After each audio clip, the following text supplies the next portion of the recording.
The cold was a thief. It stole the feeling from Alara's fingers, the warmth from her breath, and now it was trying to steal the last of her dignity.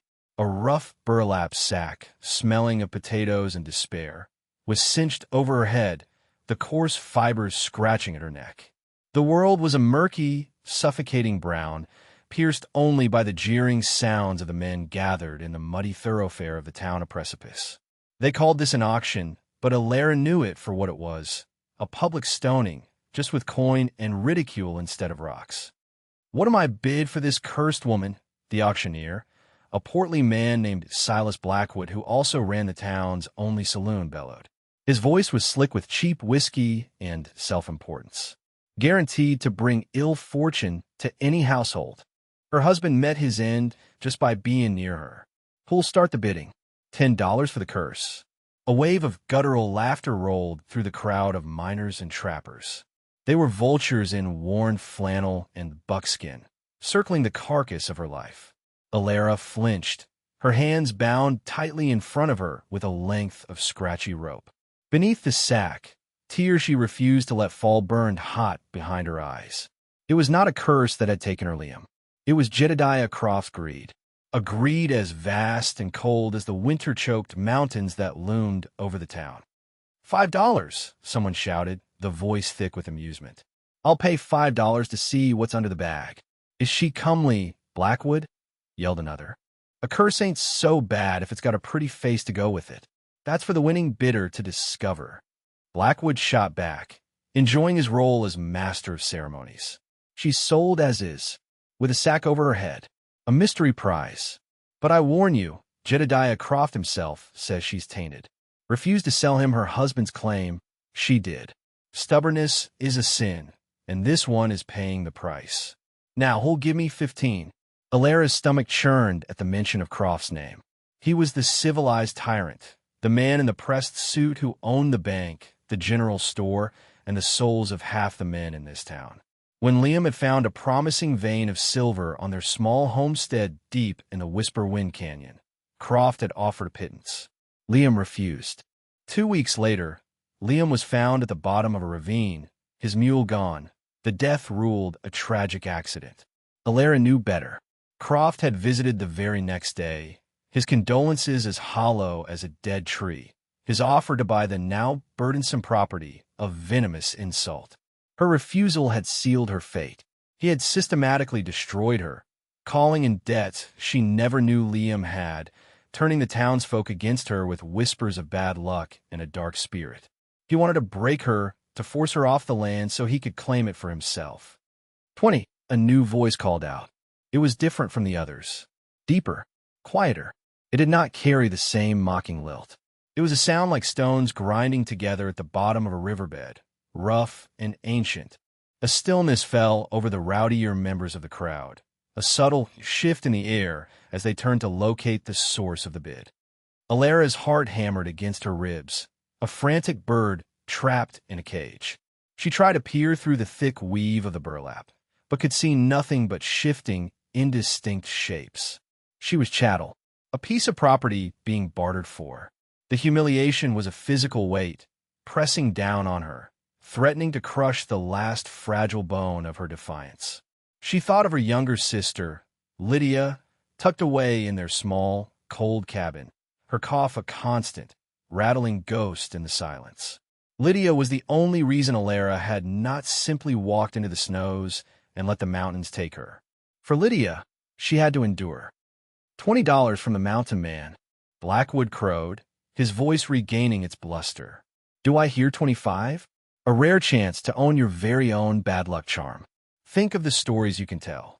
No one countered. The silence stretched, thick and uncomfortable.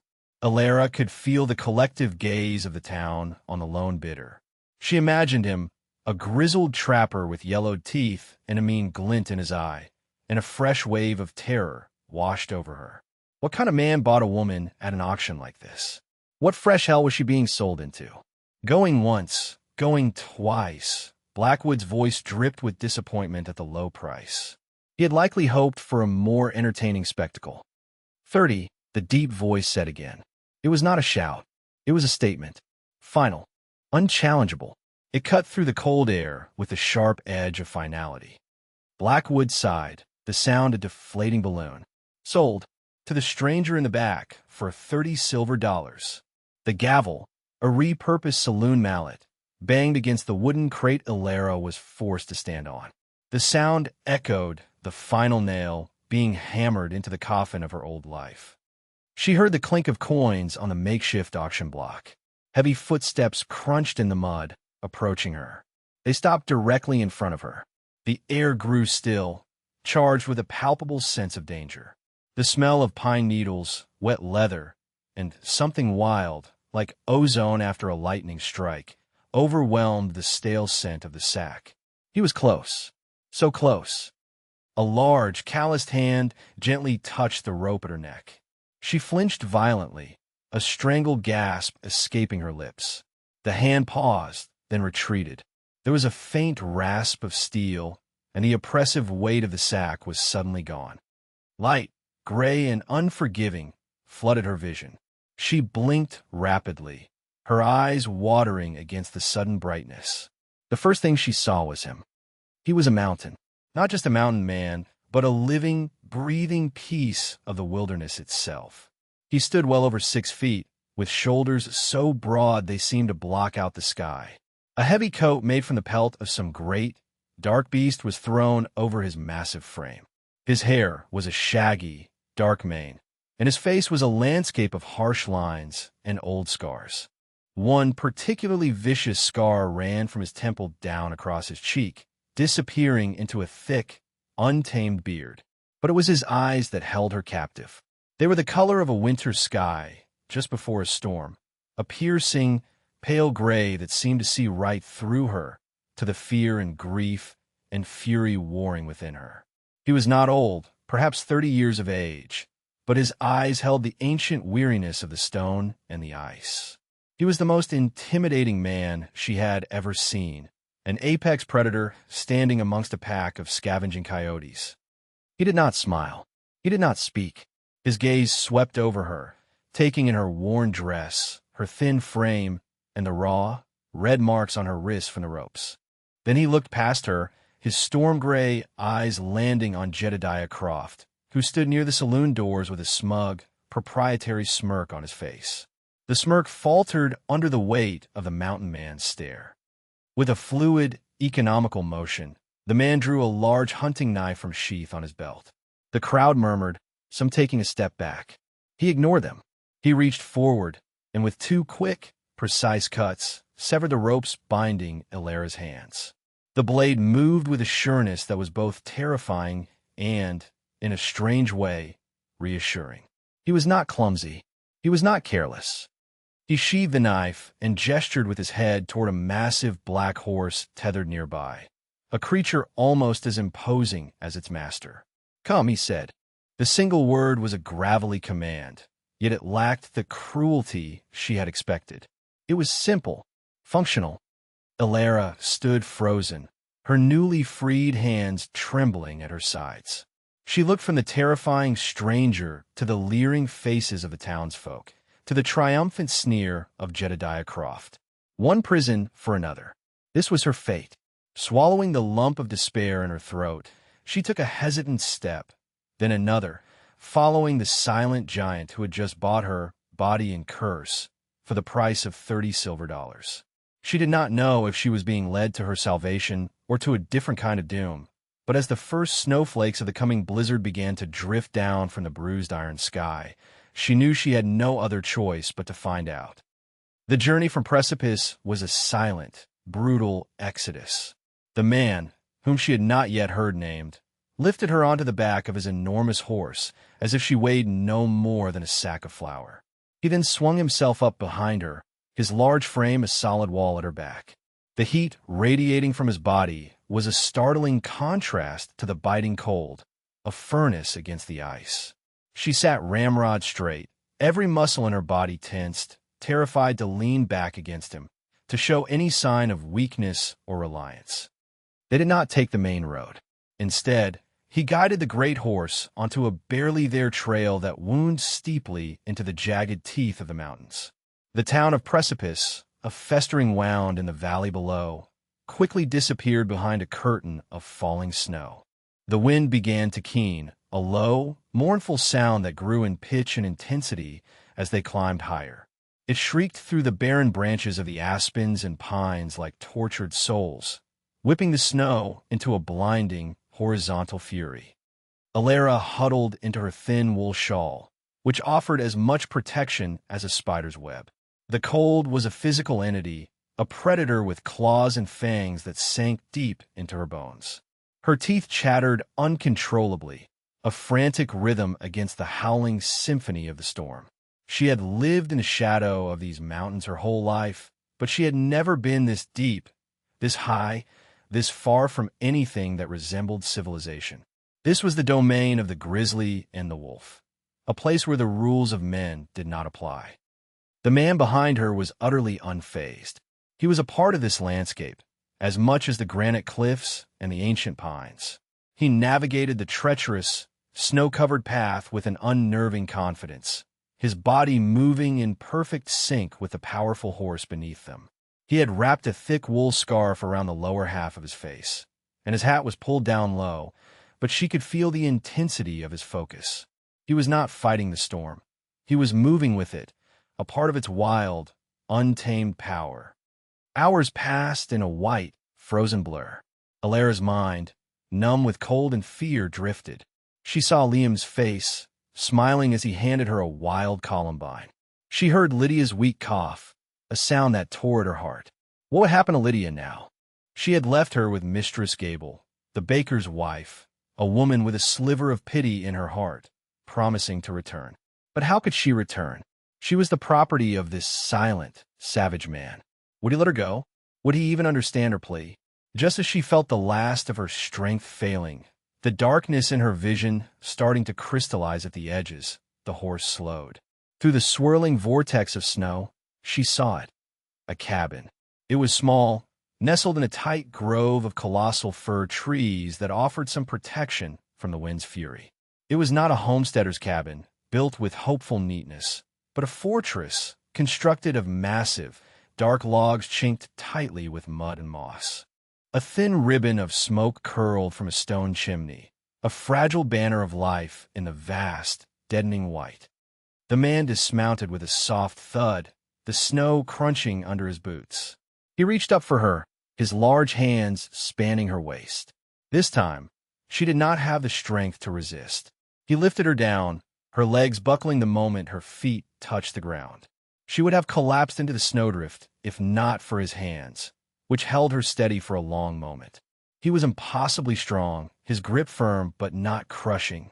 She felt a tremor run through him, a deep vibration of controlled power. He released her and turned to the horse, his movements economical and devoid of any wasted effort. He began unstrapping a heavy canvas pack, his back to her. Alara stood shivering, watching him, her mind a blank slate of cold and exhaustion. This was it, the end of the journey, the beginning of whatever came next. The cabin door was a dark, uninviting rectangle. What waited for her inside? He finished with the horse, giving the great beast a solid pat on the neck before leading it toward a small, sturdy lean-to attached to the side of the cabin. He did not look at her or speak to her. He moved with the solitary purpose of a man long accustomed to being alone. Alara was an afterthought, an object he had acquired and transported. The cold finally broke through her stupor. It was a pain so profound it felt like a fire burning her from the inside out. If she stayed out here any longer, she would die. Taking a ragged breath that scraped her frozen lungs, she stumbled toward the cabin door. Her numb fingers fumbled with the wooden latch. It was heavy, and her hands were useless, clumsy things. The door swung open behind her. The man stood there, filling the frame, the pack now slung over his shoulder. He looked down at her, his storm-gray eyes unreadable in the deepening twilight. He stepped aside, a silent invitation for her to enter. Alara hesitated for a heartbeat, then scurried past him into the relative warmth of the cabin. The interior was a single room, larger than it appeared from the outside. A fire roared in a massive stone hearth, casting flickering, dancing shadows on the log walls. The air was warm and smelled of wood smoke, drying herbs, and cooked meat. It was Spartan, brutally functional, yet impeccably clean. A rough-hewn table and 2 benches stood in the center of the room. A narrow cot was pushed against one wall, covered with a thick pile of furs. In the corner, shelves were neatly stacked with supplies. Jars of preserves, sacks of flour and beans, and neatly folded bundles of what looked like tanned hides. A ladder led to a small, sleeping loft above. There were no frills, no decorations, no sign of a woman's touch. This was the den of a solitary wolf. He entered behind her, closing the heavy door with a solid thud that sealed them in, shutting out the screaming wind. The sound was so final. He dropped his pack to the floor and began to unlace his heavy boots, his movements methodical. He still had not spoken a word to her since the single command, "Come." Alara stood awkwardly by the door, wrapping her arms around herself, unsure of what to do or to stand. She was an intruder in this intensely personal space. Every object in the room seemed an extension of the man himself, practical, durable, and stripped of all sentimentality. She watched him as he moved to the fire, adding another log from a large stack nearby. The firelight played across the harsh planes of his face, making the scar on his cheek seem to deepen. He was like a carving of a man, hewn from rock and wood by a merciless hand. He finally looked at her, his gaze direct and unnerving. He gestured toward the fire. "Get warm," he rumbled. His voice was even deeper in the enclosed space, a low vibration that seemed to resonate in her bones. "The loft is yours." Then he turned away, dismissing her. He picked up a large pot from the hearth, ladled a thick, dark stew into a wooden bowl, and sat at the table. He began to eat, his focus entirely on his meal. He did not offer her any. He did not ask if she was hungry. He simply ate, as if she were not there at all. The initial terror began to recede, replaced by a bewildering confusion. He was not leering at her. He had not thrown her onto the cot. He had not made any move to harm her. He had bought her, transported her through a deadly storm, brought her into his home, and now he was ignoring her. It was so contrary to every horrifying scenario she had imagined that she was left reeling. Slowly, cautiously, she moved toward the hearth, drawn by the life-giving heat. She held her hands out to the flames, the feeling returning to her fingers with a sharp, prickling pain. She watched him from the corner of her eye. He ate with the same economy of motion he applied to everything, a stark efficiency that was both intimidating and fascinating. He was a creature of pure survival. When he finished, he stood, took his bowl to a basin of water in the corner, and washed it. He dried it and placed it back on a shelf. The domesticity of the act was jarringly at odds with his savage appearance. He then retrieved a heavy whetstone and his large hunting knife and sat back down at the table. The rhythmic, grating sound of steel on stone filled the silence of the cabin, a counterpoint to the howling of the blizzard outside. Shu-shhh-gay. Shu-shhh-gay. It was a sound that spoke of readiness, of danger, of a life lived on the edge. Alara knew she should go to the loft, to hide herself away in the space he had allotted her. But she was mesmerized by the strange, tense peace of the scene. Trapped by a raging blizzard in an isolated mountain cabin with a terrifying stranger who had bought her like cattle, she found herself, for the first time in months, not in immediate, visceral fear for her life. The fear was still there, a cold knot in her belly, but it was a watchful, waiting fear, not the panicked certainty of imminent violation. This man was dangerous, she had no doubt of that. The savage grace of a cornered grizzly was in his every line, but she was beginning to suspect that his danger was not directed at her. The night wore on. The storm raged, its fury unabated. The man continued to sharpen his knife, the blade gleaming in the firelight, until it seemed it could split a falling snowflake. Alara remained by the fire, soaking in the warmth, her exhaustion so profound it had become a dull, heavy ache throughout her body. The man, Silas, as Blackwood had called him, seemed content with the silence, lost in his ritual. Finally, he stood, tested the blade with his thumb, and slid it back into its sheath. He looked at her, his gray eyes seeming to pin her to the spot. "Sleep," he said. It was not a suggestion. Without a word, Alara turned and scurried up the ladder to the loft. It was a small, cramped space, but it was clean. A thick mattress stuffed with what smelled like pine needles lay on the floor, along with a stack of heavy wool blankets. It was more comfort than she had known in months. She crawled under the blankets, still fully dressed, and curled into a tight ball, her body trembling with a combination of residual cold and nervous exhaustion. She could hear him moving below, the scrape of a bench, the soft tread of his stocking feet on the wooden floor. He banked the fire for the night, the light in the cabin dimming to a soft, orange glow. She heard the rustle of furs, and then silence. A profound silence, broken only by the muffled roar of the wind outside and the steady, quiet sound of his breathing from the floor below. Section he had given her the bed. He, the master of this den, the man who owned her, had given her the only bed and taken the hard floor for himself. Lying in the darkness, listening to the storm and the breathing of the dangerous stranger below, Alara felt a single, hot tear escape and trace a cold path down her temple. It was not a tear of sadness or fear, but one of utter, soul-deep confusion. The days that followed were a study in tense quiet. The blizzard did not relent. It entombed them in the cabin, a world of swirling white and screaming wind outside the sturdy log walls. The silence between Alara and the man she knew only as Silas was as thick and heavy as the snowdrifts piling up against the door. She spent most of her time in the loft, a frightened mouse in the rafters, while he occupied the space below. She watched him constantly. She learned the rhythm of his days, a Spartan routine governed by necessity. He would rise before the first hint of dawn, his movements quiet and deliberate in the dim light. He would rebuild the fire, his large, scarred hands gentle with the kindling.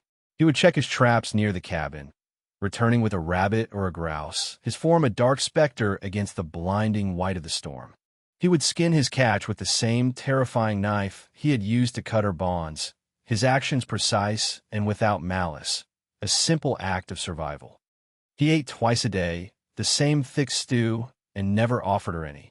On the second morning, driven by a hunger so sharp it felt like a blade in her stomach, Alara crept down the ladder. He was at the table, mending a tear in his heavy coat, his brow furrowed in concentration.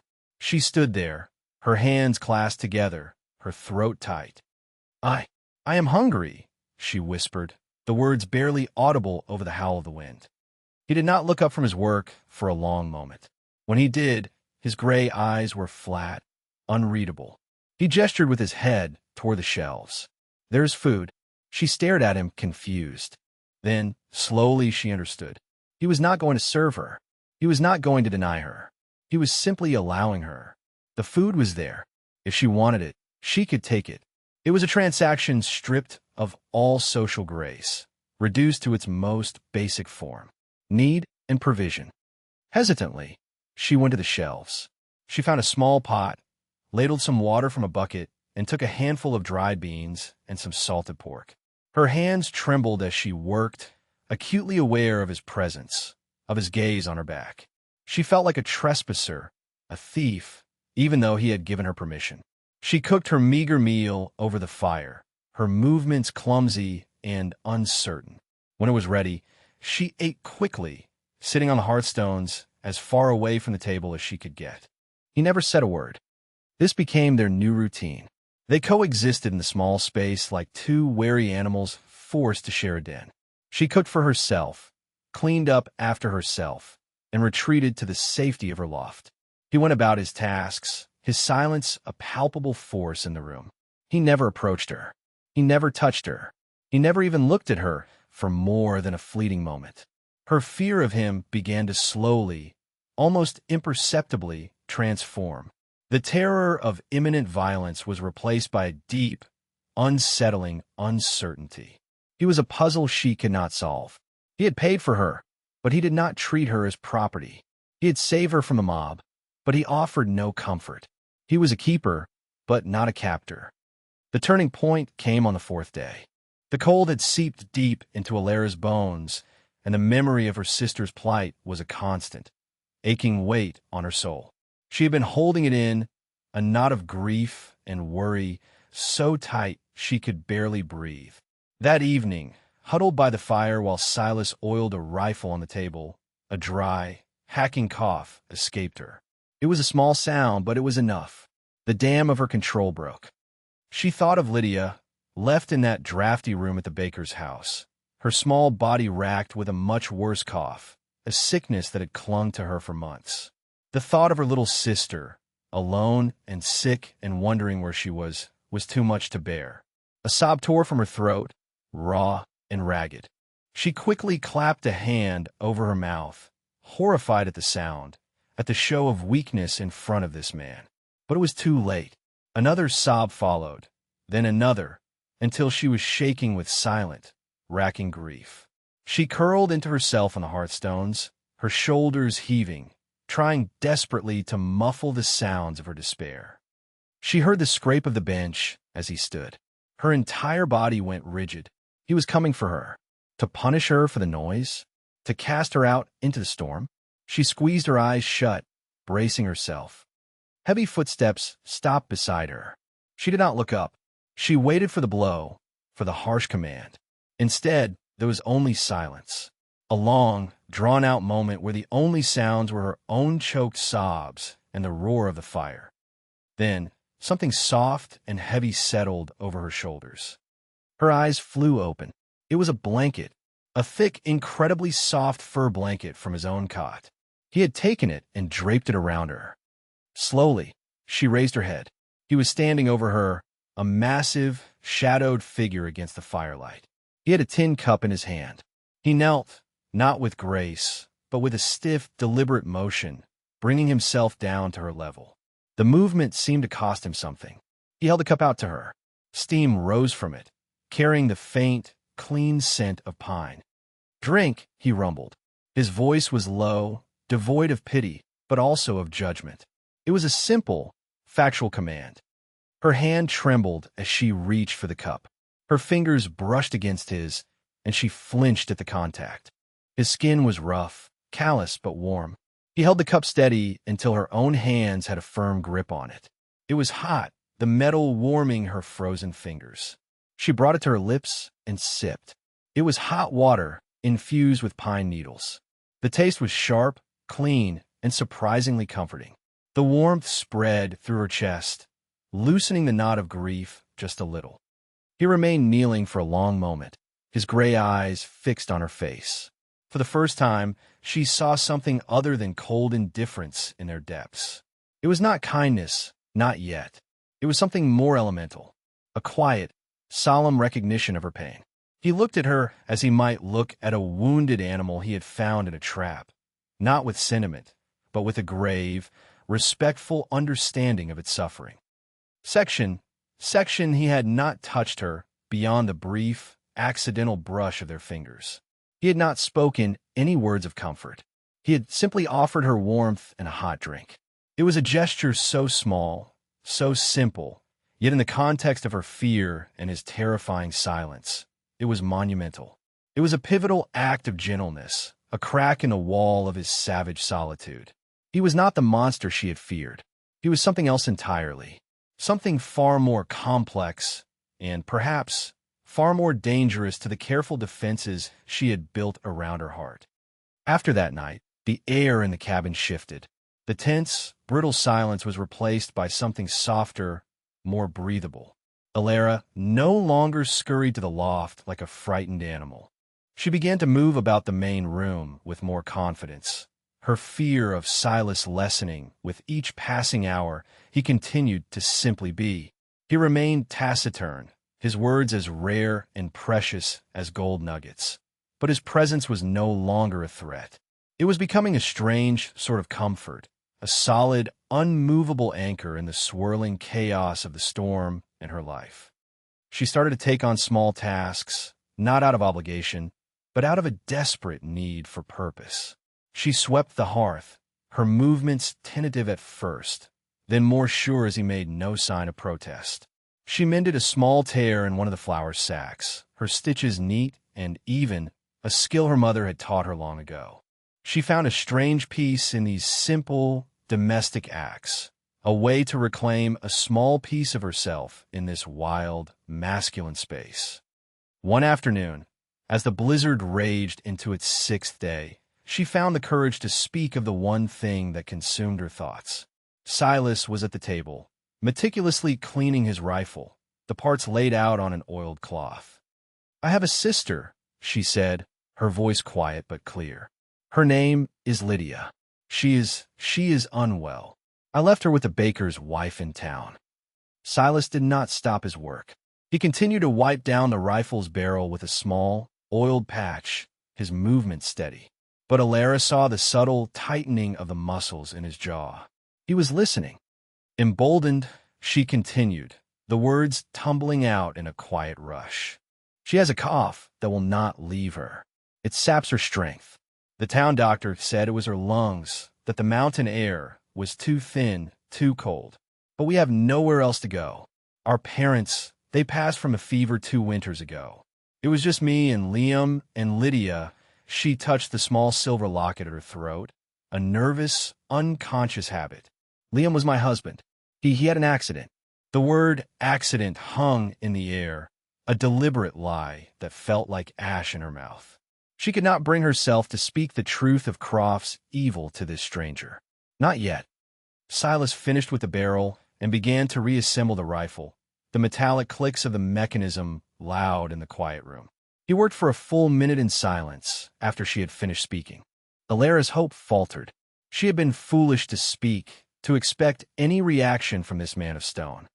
"The baker's wife," he said, his voice a low growl. "Is she a good woman?" The question surprised her. She had expected a grunt, or more likely, nothing at all. "Yes," Alara replied, her voice gaining a bit of strength. "Mistress Gable. She has children of her own. She was kind to me when others were not. She will not let Lydia come to harm. But she cannot keep her forever. And Lydia needs medicine. Her voice broke. She needs me."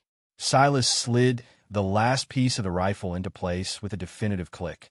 He looked up, and his gray eyes met hers across the room. "When the storm breaks," he said, the words a solemn promise, "we will go." It was not "you will go." It was "we." The words settled over her, a weight that was not burdensome, but anchoring. In that moment, she understood. He was not going to abandon her. He had bought her, and in his own strange, unbreakable code, that meant she was his responsibility. And her sister, by extension, was his responsibility too. A wave of relief, so profound it made her dizzy, washed over her. She would get back to Lydia. That evening, a fragile truce established, they sat at the same table for the first time. She had cooked a stew with one of the rabbits he had trapped, adding wild onions and dried carrots she had found on the shelves. It was a far cry from the bland ration she had been making for herself, and she had made enough for 2. She ladled a bowl for him and one for herself, her heart pounding as she placed his bowl on the table before him. It felt like an offering, a test. He looked at the bowl, then at her. He gave a short, almost imperceptible nod and began to eat. They ate in their usual silence, but it was a shared silence now, not a divided one. As they ate, the firelight flickered across his face, illuminating the jagged scar that marred his cheek. "How did you—" she began, then stopped, mortified at her own boldness. He did not seem offended. He touched the scar with his fingertips, his expression distant. "A grizzly," he said simply. "She had cubs. I was young and foolish. I got too close." He paused, his gaze turning inward to a memory she could not see. "She taught me a lesson. The mountains don't forgive mistakes." It was the most he had ever said at one time. The story, as brief as it was a key, unlocking a small part of him. He was not born this way, this hard, silent man. He had been shaped by the unforgiving wilderness, molded by its harsh lessons. She found herself wanting to offer a piece of herself in return to balance the scales. "My locket," she said, her fingers closing around the cool metal. "It was a gift from Liam. He carved it himself, from a piece of silver from our claim. He said it was the heart of the mountain. Silas looked at the locket, then back at her face. He saw the grief she could no longer hide, the raw pain of her loss. And in his eyes, she saw a flicker of something that looked like empathy. He had spoken of his own youthful foolishness, of a lesson learned through violence and pain. Perhaps he understood more than she knew. "The man in the town," Silas said, his voice low and dangerous. "The one who called you cursed." "Croft." It was not a question. "He wanted your claim?" Alara's blood ran cold. "Yes," she whispered. "Your husband's accident," he continued, his gaze sharp as a shard of ice. "Was it an accident?" The truth, held back for so long, finally broke free. "No," she said, the word a ragged exhalation. "It was murder." Silas stared into the fire, the muscles in his jaw working. The hand resting on the table slowly curled into a fist, his knuckles white. The air in the cabin grew thick, charged with his sudden, controlled fury. He was no longer just a keeper or a stranger. He was something more. In sharing her history, in speaking the truth of Croft's evil, she had unknowingly handed him a cause. And Alara was beginning to understand that a man like Silas, once given a cause, would be as unstoppable and as devastating as the blizzard still raging outside their door. He had seen the injustice, and in the strict, unwavering code of the mountains, an injustice demanded a reckoning. The blizzard broke on the 8th day. The wind died down to a whisper, and a pale, watery sun appeared, casting a blinding glare across the transformed landscape. The world was buried in a sea of white. The snow drifted up to the cabin's eaves, muffling all sound. It was a beautiful, pristine, and treacherous world. Silas spent the morning digging a path from the cabin door to the lean-to, where his horse, Onyx, had been sheltered. The work was immense, the snow heavy and deep, but he moved with a relentless, powerful rhythm, his breath pluming in the frigid air. Alara watched from the doorway, a new sense of urgency thrumming within her. The storm had been a prison, but it had also been a sanctuary. Now, with the sky clear, the outside world and all its dangers could get in. "We will leave at dawn tomorrow," Silas stated when he returned to the cabin, shaking snow from his heavy coat. "The snow is too deep to travel fast. We need the full day's light." Alara nodded, her stomach twisting with a mixture of fear and anticipation. Tomorrow. Tomorrow she would see Lydia. But tomorrow she would also be vulnerable again, away from the fortress of Silas's cabin and the protection of his presence. They spent the rest of the day in preparation. Silas packed supplies onto a small hand sled, blankets, food, a small axe, and his rifle. He moved with a focused intensity that left no room for conversation. The quiet, watchful peace of their forced confinement was gone, replaced by the grim tension of an impending mission. As the sun began to dip toward the horizon, painting the snow-covered peaks in hues of orange and rose, a sound broke the profound silence of the mountains. It was the strained whinny of a horse, distant but unmistakable. Silas froze, his head snapping up. He stood perfectly still, a statue carved from granite, his senses tuned to the wilderness. Alara's heart leaped into her throat. No one came this deep into the mountains, especially not after a storm like the one they had just endured. No one except. "Get inside," Silas commanded, his voice a low, urgent growl. "Stay away from the window." He grabbed his rifle and slipped out the door, melting into the long shadows cast by the fir trees. Alara's hands flew to her mouth. She scurried back from the doorway, her mind racing. It had to be Croft. He must have grown impatient. He must have sent men. The thought of them finding her here, finding Silas, sent a wave of icy dread through her. She waited, her ears straining, for what felt like an eternity. The silence stretched, taut, and agonizing. Then she heard voices, muffled by the snow. A man's voice, raised in a hail, and then Silas's deep rumble in response. It was not the sound of a confrontation. It was a conversation. After a few minutes, which felt like a lifetime, Silas reappeared at the door. He was not alone. Behind him stood a stooped, elderly man with a fringe of white hair and a face etched with the deep lines of worry. He was bundled in thick furs and looked utterly exhausted. Alara recognized him instantly. It was Dr. Hemlock, the town's physician. "Dr. Hemlock," she gasped, rushing forward. "Alara, my dear girl," the old man said, his voice raspy with cold and fatigue. "Thank the heavens you are safe. When you vanished from the auction and this man took you," he glanced warily at Silas, who stood silent and imposing by the door. "We feared the worst. He brought me here to wait out the storm," Alara explained quickly, casting a look at Silas. "He has kept me safe."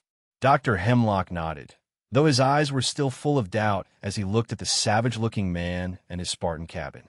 "I came as soon as the path was even remotely passable. I had to warn you." "Warn us?" Alara asked, her fear returning full force. "It's Croft," the doctor said, his expression grim. He gratefully accepted the stool Silas pushed toward him with the toe of his boot and sank onto it. "He's lost his mind with rage. When he found out you were gone, and that his public spectacle had been thwarted, he was like a rabid dog.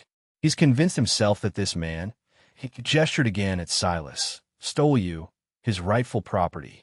He's offering a bounty, $1,000. He's hired a posse of the worst kind of men, gunfighters and brutes from the mining camps, led by a man named Finn. A killer, $1,000. The sum was staggering. It was enough to make any man in these impoverished mountains turn killer. They know about this cabin," Dr. Hemlock continued, his voice dropping. "One of the men he hired is a trapper who knows these mountains. They were planning to ride out as soon as the storm broke. They could be on their way right now." He looked from Alara's terrified face to Silas's impassive one. "You must run. You must get as far away from here as you can." Silas had moved to the window, peering out through a small gap in the wooden shutter.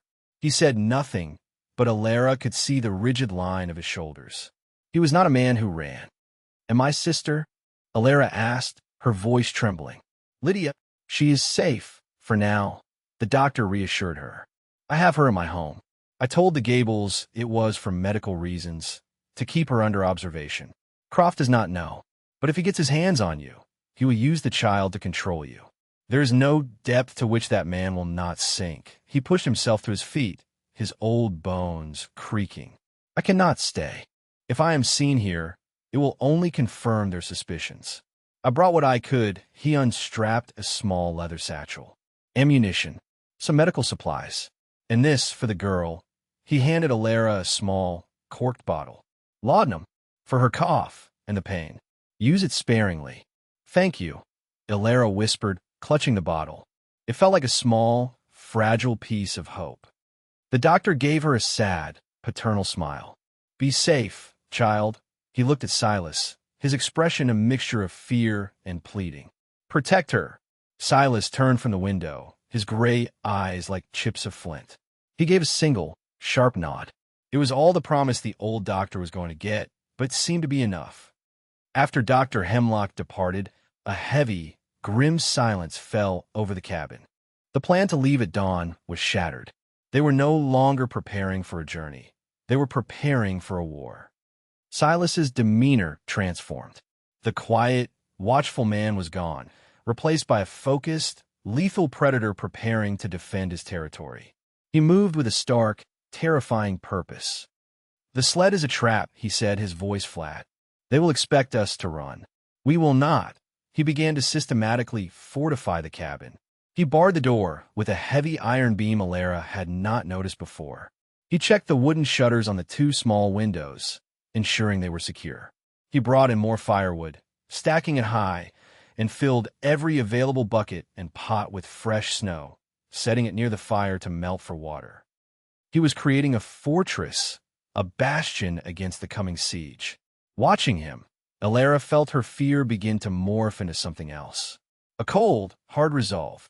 She would not be a trembling mouse in the loft this time. She would not be a victim, waiting for her fate to be decided. "What can I do?" she asked, her voice steady. Silas stopped what he was doing and looked at her. He studied her for a long moment, his gaze intense, as if he were measuring her, weighing her spirit.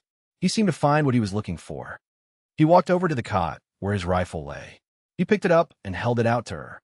It was heavy, the wood smooth and the metal cold. "You need to know how to use this," he said. Her eyes widened. She had never held a gun in her life.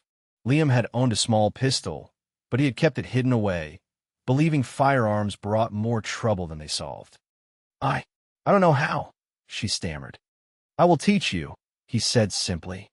There was no room for argument in his tone. He took her to the back of the cabin, where a small opening could be made in the chinking between the logs, creating a firing port. He showed her how to hold the rifle, how to brace it against her shoulder to absorb the kick. His hands were on hers, guiding her, his touch impersonal and instructional, yet the sheer size and warmth of them sent a jolt through her. He smelled of pine and cold steel. "Breathe out as you pull the trigger," he instructed, his voice a low rumble near her ear. "Don't jerk it. Squeeze. Gently."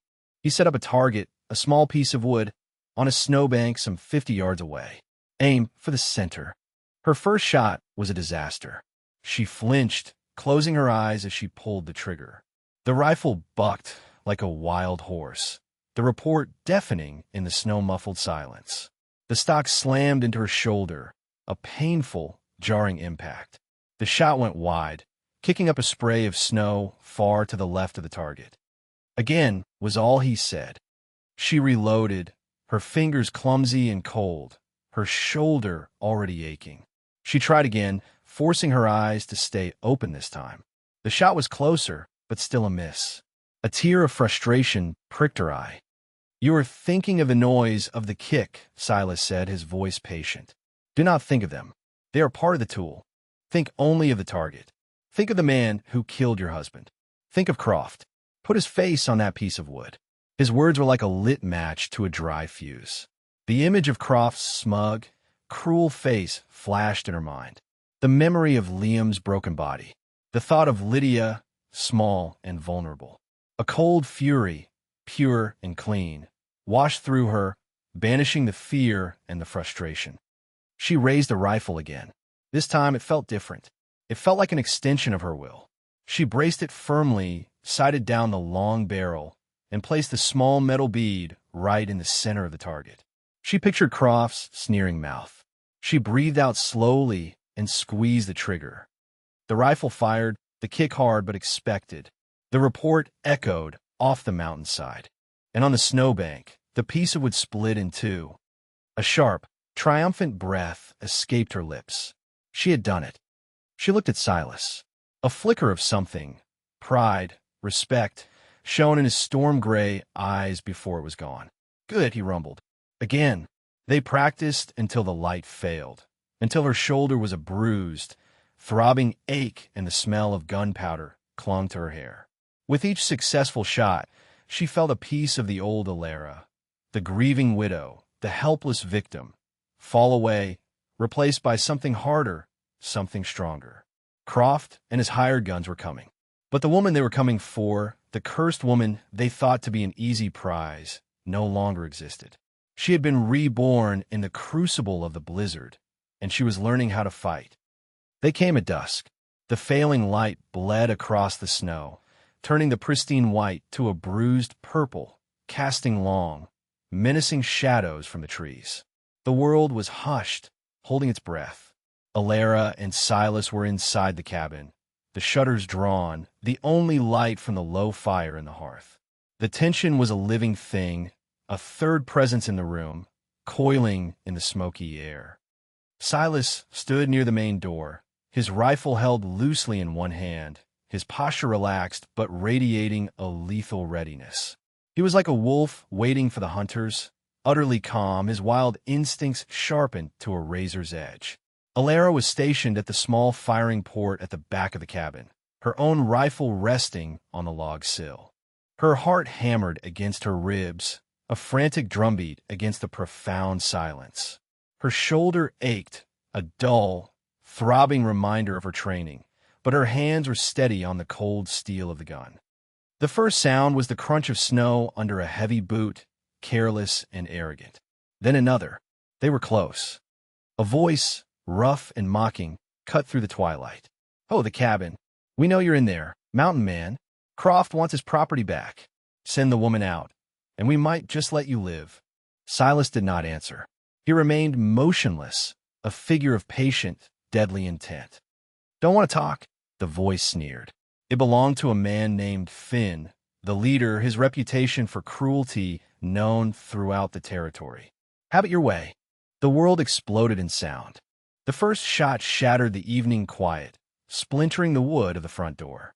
Another followed, then another, a barrage of lead thudding into the thick log walls of the cabin. Alara flinched, pressing herself against the rough wall, the sheer violence of the assault stealing her breath. This was real. The abstract target on the snowbank was gone, replaced by men who wanted her dead. Through her small peephole, she could see them, 7 of them, dark shapes moving against the snow, spreading out to surround the cabin. They moved with a swaggering confidence, believing themselves to be the predators, the cabin a simple trap holding their prey. They had fatally miscalculated. Silas moved. He did not rush. He flowed to the firing slit near the door, a movement of liquid grace. He raised his rifle, sighted and fired. The report of his gun was different from theirs, not a frantic bark, but a deep, authoritative roar. A man screamed outside, a high, piercing sound that was abruptly cut off. One down. The arrogant confidence of the attackers wavered. The firing became more sporadic, more cautious. They had expected a cornered homesteader, not a seasoned fighter. They took cover behind trees, their dark forms now harder to see. "He's in the front," a man shouted from the side of the cabin. "Rush the back." Alara's blood ran cold. 2 figures broke from the tree line, running low and fast directly toward her position. They were coming for her window. Her training, Silas's calm voice, the image of Croft's face, it all coalesced into a single, sharp point of focus. She rested the rifle barrel in the opening, her cheek pressed against the smooth wood of the stock. She lined up the sights on the chest of the lead runner, a big, bearded man with an axe in his hand. She remembered Silas's words, "Breathe out. Squeeze." She fired. The rifle kicked hard, but she was ready for it. The running man stumbled, a look of shocked surprise on his face, before pitching forward into the snow. He did not move again. The second man faltered, his charge broken. He stared at his fallen comrade, then up at the dark slit in the cabin wall. In that moment of hesitation, Silas's rifle roared again from the front of the cabin. The man spun around, a dark stain blossoming on his coat, and collapsed. 2 more down. A cold, fierce satisfaction surged through Alara. It was a terrifying feeling, this grim tally of death, but it was overwhelmed by a more powerful emotion, the ferocious, primal instinct to survive, to protect. She had not been a victim. She had been a warrior. The attackers, their numbers nearly halved in less than a minute, were now terrified. They fired wildly, their bullets thudding harmlessly into the logs. The siege became a waiting game. The men outside were too scared to advance, and Silas and Alara were too well protected to be harmed by the random shots. "Burn them out," Finn roared, his voice thick with fury and frustration. A new, more terrible threat. Alara saw a flicker of movement, a man crawling on his belly through the snow toward the side of the cabin, a lit torch in his hand. He was trying to get under the protective overhang of the roof, to set the dry logs of the wall ablaze. "Silas!" she cried out, her voice sharp with alarm. To the left, a torch. Silas was already moving. He crossed the cabin in 2 long strides, peering through a tiny crack in the chinking. He cursed a low, guttural sound. The man was too close, too low to get a clear shot. The smell of smoke, sharp and acrid, began to fill the cabin. A sinister orange glow began to lick at the edges of the window shutter. The fire was taking hold. Panic, cold and sharp, tried to claw its way up Alara's throat. Then, the front door shuddered under a massive impact. An axe blade splintered through the wood. They were making a final, desperate push. Silas did not hesitate. He made a choice. He could not be in 2 places at once. He had to defend the door. He threw Alara a look, his eyes blazing with a fierce, desperate light. It was a look that conveyed a single, stark message: the fire is yours. Section. Just as the axe crashed through the door again, another man, taking advantage of the distraction, smashed the wooden shutter of the rear window with the butt of his rifle. The frame shattered, and a blast of cold air and smoke flooded the room. The henchman, a gaunt man with cruel, narrow eyes, scrambled through the opening. He saw Alara, and a triumphant, ugly grin spread across his face. He lunged for her. There was no time to think, no time to aim the long rifle. Alara reacted on pure instinct. She swung the heavy gun like a club, the solid wood stock connecting with the side of the man's head with a sickening crack. He grunted, stumbling back, his eyes dazed. But he was not down. He shook his head, snarling like a wounded animal, and came at her again, his hands reaching for her throat. At that moment, from the front of the cabin, came the deafening roar of Silas's rifle, followed by a man's death cry. The assault on the door had been repelled, but Silas was occupied. This fight was hers alone. The man's fingers closed around her neck, squeezing, cutting off her air. Black spots danced in her vision. She clawed at his hands, but he was too strong. Desperate, her flailing hand struck something hard and hot on the wall next to the window frame. It was a cast-iron skillet, left hanging on a hook. With a final, desperate surge of adrenaline, she grabbed the heavy skillet. It was unwieldy, but her fury gave her strength. She swung it with all her might, a wide, brutal arc that connected squarely with the henchman's temple. The impact was a dull, heavy thud. His eyes went wide with shock, the grip on her throat slackening. He staggered back, a look of disbelief on his face, before his legs gave out and he crumpled to the floor in a heap. He lay still. Alara stood gasping for air, her throat raw, the heavy skillet still clutched in her hand. Her body trembled with reaction, but her mind was icily clear. She had killed man up close. She had looked into his eyes, and she had ended him. And she felt no remorse, only the cold, hard certainty that she would do it again to protect what was hers. The fire on the outside wall was growing, the smoke thickening. The immediate threat inside was gone, but they were still in mortal danger. She dropped the skillet and looked for something to fight the flames. Suddenly, the last of the henchmen, Finn himself, appeared in the shattered window frame, a pistol in his hand. He had seen his man fall. His face was a mask of pure rage. He raised the pistol, aiming it directly at Alara. She was defenseless. The rifle was on the floor, too far away. She was trapped. A blur of motion from the center of the room. A dark shape flew through the air. Silas's hunting knife, thrown with impossible speed and accuracy, buried itself to the hilt in Finn's chest. The pistol shot went wide, blasting a hole in the ceiling as Finn's fingers spasmed on the trigger. He stared down at the knife handle protruding from his chest, a look of utter astonishment on his face, before he pitched backward out of the window and disappeared from view. Silence. A deafening, ringing silence, broken only by the crackle of the growing fire and Alara's own ragged breathing. It was over. The attackers were all dead. But the fight was not won. The cabin, their sanctuary, was burning. Water! Silas's voice, raw and urgent, cut through her shock. He was already throwing buckets of the melted snow onto the burning wall, the water hissing and steaming as it hit the hot logs.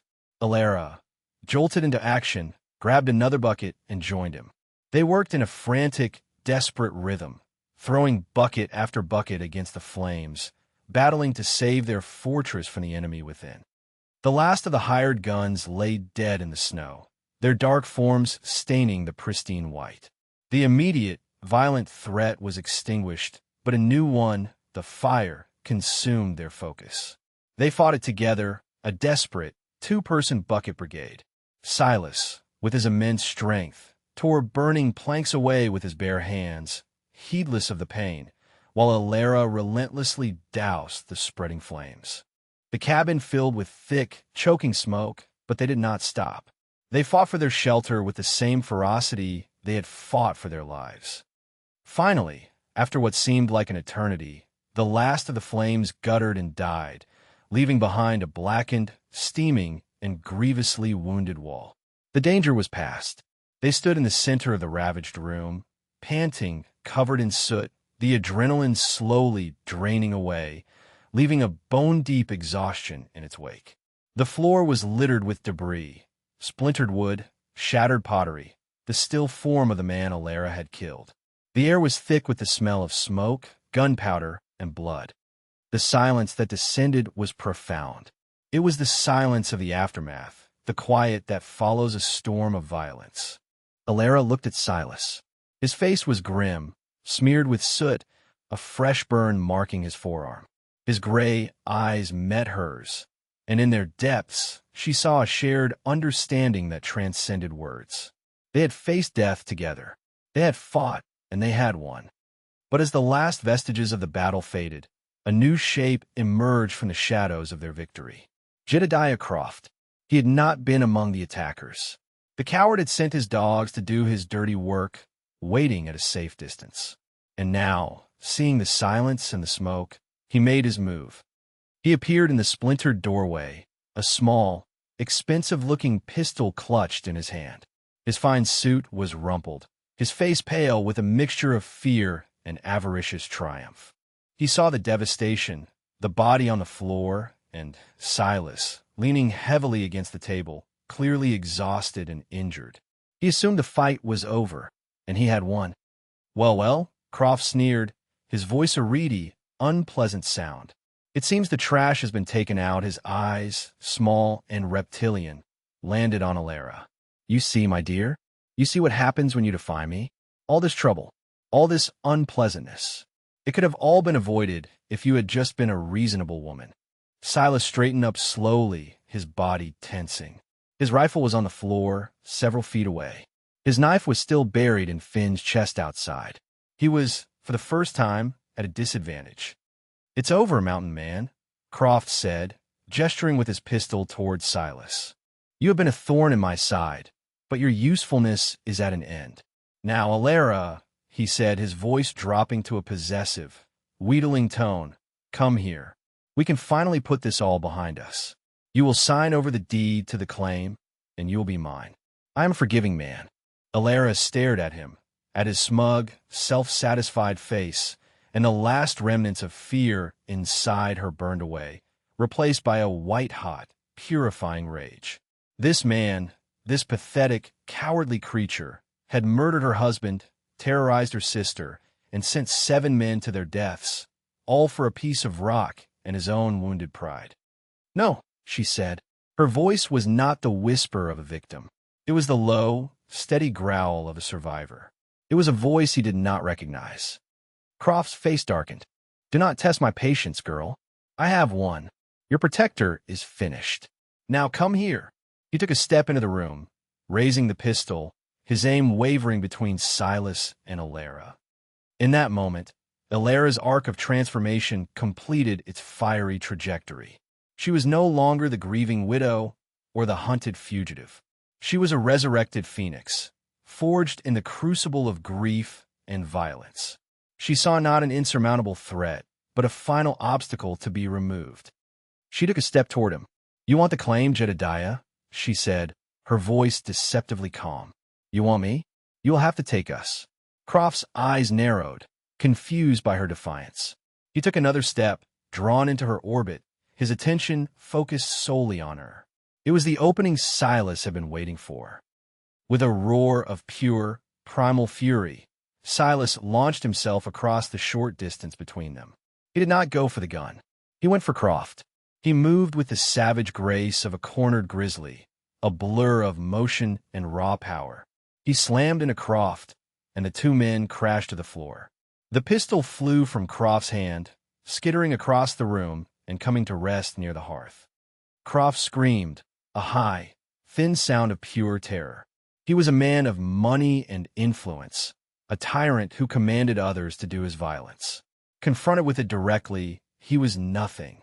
He flailed uselessly under Silas's weight, his blows like a child's against the mountain man's solid frame.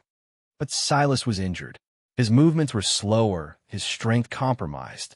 Croft, in his panicked desperation, managed to squirm free. He scrambled on his hands and knees, his eyes wild, searching for the gun. He saw it near the fire. He dove for it, but Alara was already there. She snatched the pistol from the floor. She had never held one before, but it was just a smaller, simpler version of the rifle. She knew what to do. She cocked the hammer, the sound loud and final in the tense room. Croft froze, his hand outstretched, his face a mask of disbelief and horror. He looked up at her, at the woman he had tormented and tried to break, now standing over him, holding his life in her hands. "Please," he whimpered, the arrogance and bluster stripped away, leaving only the sniveling coward beneath. "Alara, please. Don't. I'll give you anything. Money. I'll leave this territory, I swear." She looked down the short barrel of the pistol, at the man who had destroyed her world. She saw Liam's face, not smiling, but broken and still at the bottom of the ravine. She heard Lydia's painful, racking cough. She saw the bodies in the snow, men who had died for this pathetic creature's greed. "This is for Liam," she said, her voice as cold and hard as the mountain stone. And she pulled the trigger. The explosion was deafening in the enclosed space. Jedediah Croft was thrown back by the force of the shot, a dark hole appearing in the center of his expensive suit coat. His eyes were wide with the ultimate surprise. A final, gurgling sigh escaped his lips, and then he was still. The pistol fell from Alara's numb fingers, clattering to the floor. The reverberations of the shot slowly faded, leaving a silence more profound than any that had come before. The last threat was gone. The tyrant was dead, and she, Alara, had been the one to deliver the final, damning judgment. She stood over his body, trembling not with fear, but with the terrible, absolute finality of her own actions. The war was over. The immediate aftermath of the battle was a grim, surreal tableau. The body of Jedediah Croft lay cooling on the floor, a testament to his own arrogance. Outside, the snow was a burial shroud for the man he had hired. The rising sun cast long, clean fingers of light across the landscape, illuminating the carnage with an impartial, almost cruel, beauty. Silas moved first. He pushed himself to his feet, his movements stiff with pain and exhaustion. He ignored Croft's body, his attention focused on the more immediate and practical needs of survival. He went to Alara, who still stood frozen, staring at the man she had killed. He gently took her by the arm, his touch surprisingly soft, and led her away from the body, seating her on one of the benches. "It is done," he said, his voice a low rumble. It was not a statement of triumph, but of stark fact. He then began the grim task of cleaning up. He dragged the body of the henchman Alara had killed outside, placing it with the others. He did the same with Croft, his expression impassive, as if he were merely hauling a sack of spoiled grain. He was a man accustomed to death, to the harsh necessities of life and its end. He moved with a detachment that was both chilling and, in a strange way, comforting. He was taking the burden of the aftermath onto his own broad shoulders. Alara watched him, her mind a numb haze. The woman who had pulled the trigger seemed like a stranger, a harder, colder version of herself she did not yet recognize. She felt detached, as if she were watching a scene unfold from a great distance. Silas worked tirelessly. He brought in the horses of the dead men, tethering them near his own. He gathered their weapons, stacking the rifles and pistols neatly in a corner. He was salvaging, reclaiming, turning the tools of his enemies into resources for his own. It was the way of the mountain. Nothing was wasted. By midday, the grim work was mostly done. The bodies lay in a row away from the cabin, waiting for the ground to thaw enough for a burial, or for the wilderness to claim them.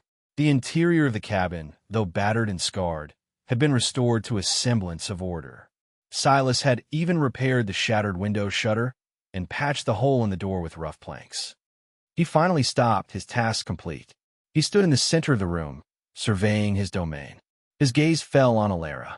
He walked over to the medical supplies Dr. Hemlock had left and began to tend to the burn on his own forearm, his movements practiced and efficient. "Your sister," he said, breaking the long silence. "We will leave for the town in the morning." The words were a lifeline. Lydia, the thought of her, safe and waiting, was the first thing that had truly pierced through Alara's shock. It was a reason to move, a reason to feel, a reason to go on. "Yes," she whispered, her voice hoarse. "Lydia." The rest of the day passed in a quiet, fragile truce with the horrors they had endured. They ate a silent meal. They did not speak of the battle or of the men who lay dead outside. The events were too raw, the emotions too close to the surface. Instead, they existed in the quiet space they had created, a space now sealed not by a blizzard, but by a shared, bloody history. That night, Alara did not retreat to the loft. She laid out a blanket for herself on the floor near the hearth, unwilling to be separated from Silas by even that small distance. She needed the reassurance of his presence, the steady sound of his breathing in the dark. He did not object. He simply took his place on the cot, the furs rustling as he settled. For the first time since she had arrived, they slept in the same room, not as captor and captive, but as two soldiers resting after a war. The next morning, the world felt different. The air was crisp and clean, the sun bright. The threat that had hung over Alara for months was gone. Croft was dead. His power was broken. She was free. Silas was already awake, packing 2 of the salvaged horses with supplies. He worked with his usual quiet efficiency, but there was a new distance in his manner, a subtle withdrawal. "I will take you to the town," he said, not looking at her, "to the doctor's house. You and your sister will be safe there now.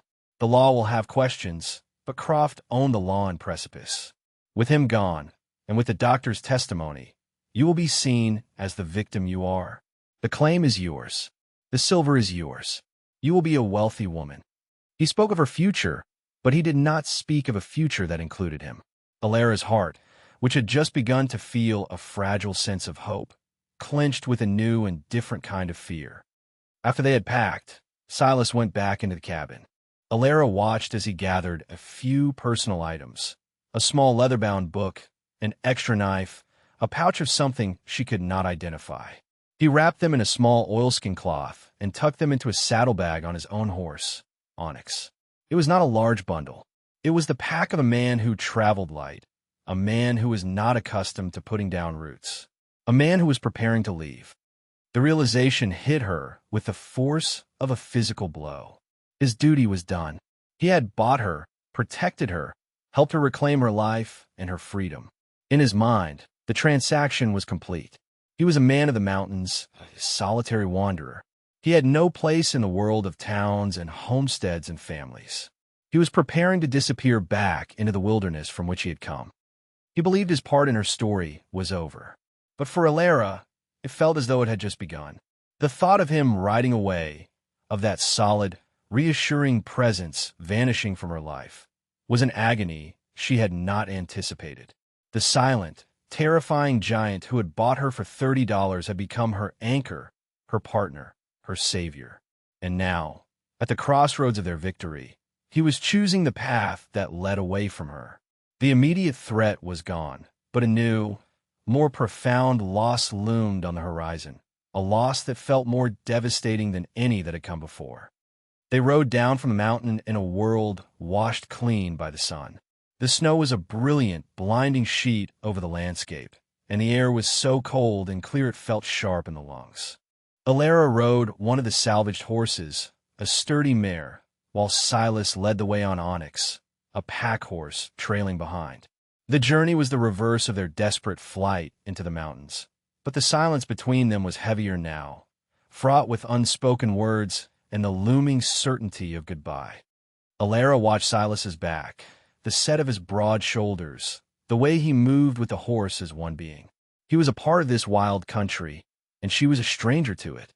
He was returning to his world, and he was delivering her back to hers. The logic of it was simple, clean, and utterly heartbreaking. They reached the outskirts of Precipice by late afternoon. The town looked smaller now, less menacing. The news of Croft's demise had not yet arrived.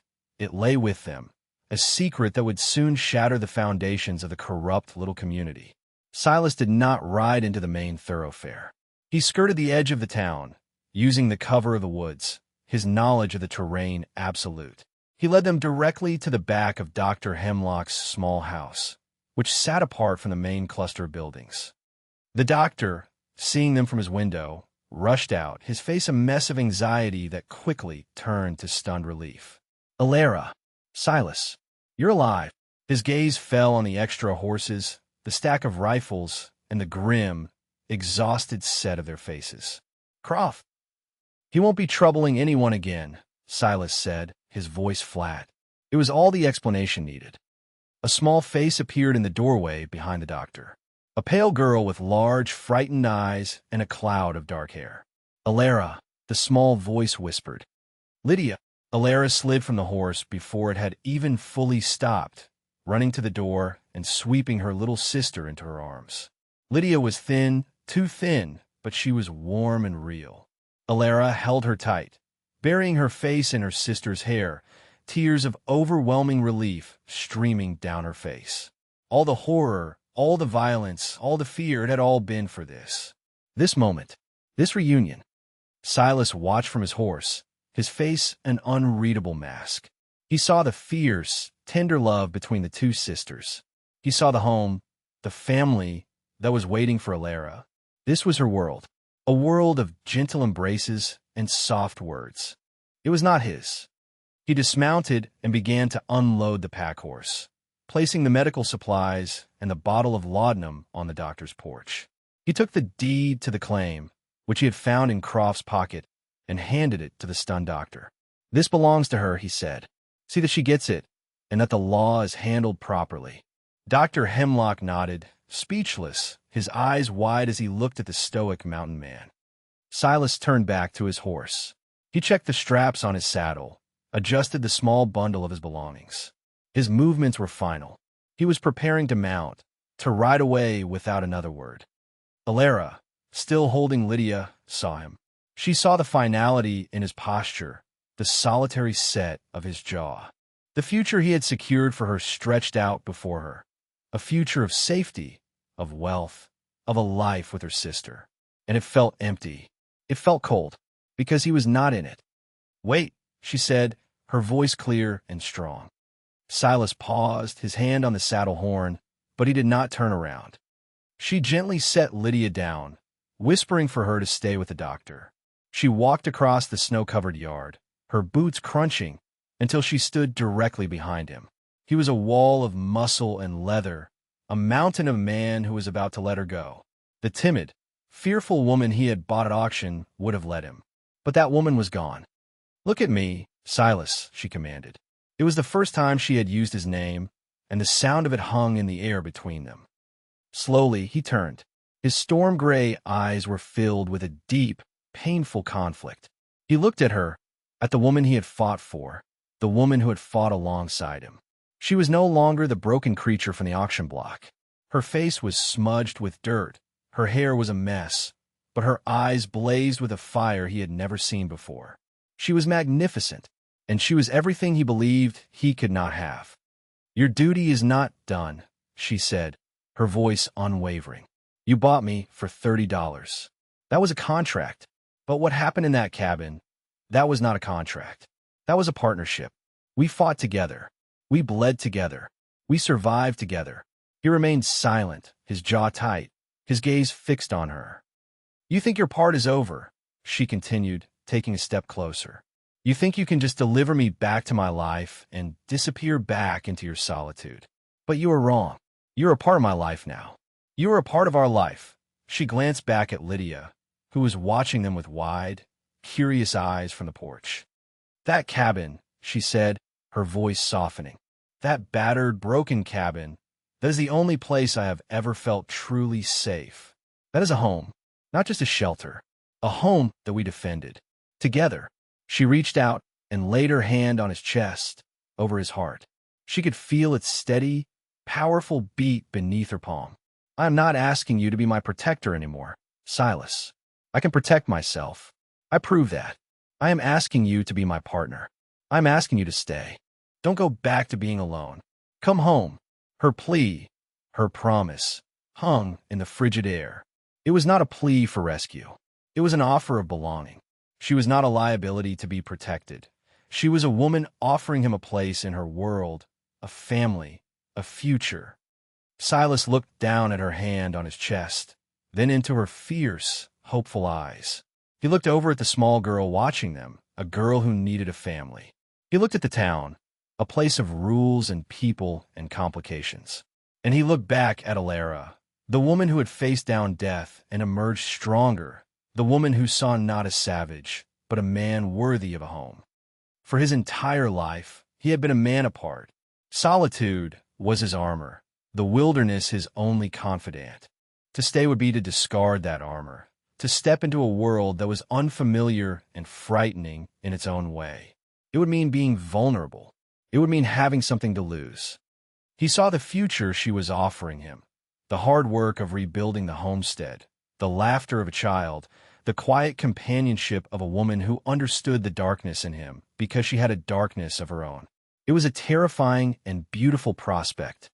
With a slow, deliberate movement, he reached up and covered her hand with his own. His large, scarred hand engulfed hers, warm and strong. He looked into her eyes, and the storm in his own finally, blessedly calmed. "All right," he rumbled. The single word was a vow. It was an anchor. It was the end of a long, lonely road and the beginning of a new one. A radiant smile broke across Alara's face, a smile of pure, unadulterated joy. She threw her arms around his neck, pressing herself against him, and he, after a moment's hesitation, wrapped his powerful arms around her, holding her tight. He had held her before, to lift her, to steady her. But this was different. This was an embrace. It was a promise of a shared future, a commitment made in the cold light of day, witnessed by a hopeful child and a stunned old doctor. He was the noble savage, the gentle giant who had found his purpose not in solitude, but in connection. She was the resurrected phoenix, risen from the ashes of her old life to claim a new one. Together, in the shadow of the harsh mountains that had almost destroyed them both, they had found their home. The final image was not one of an ending, but of a beginning, a new family unit, forged in fire and ice, ready to face whatever came next, together. And as he lowered his head to finally meet her lips in a kiss that was both a sealing of their past and a promise for their future, the sun shone down on the small, battered cabin in the high peaks, no longer a fortress of solitude, but a beacon of enduring hope. In a world carved from hardship and ruled by the callous whims of powerful men, a woman stripped of everything found her strength not in vengeance, but in survival. A man who had chosen exile from humanity found his home not in the isolation of the wilderness, but in the fierce heart of a woman who refused to be broken. Theirs is a story that reminds us that even in the coldest, most brutal of winters, the seeds of hope can take root. It shows that true wealth is not measured in silver or land, but in loyalty and love, and that the most formidable fortress is not one of logs and stone, but one built by two people standing together against the world. They prove that a curse can be a blessing in disguise, and that sometimes the most valuable things in life are those that are purchased not with coin, but with courage.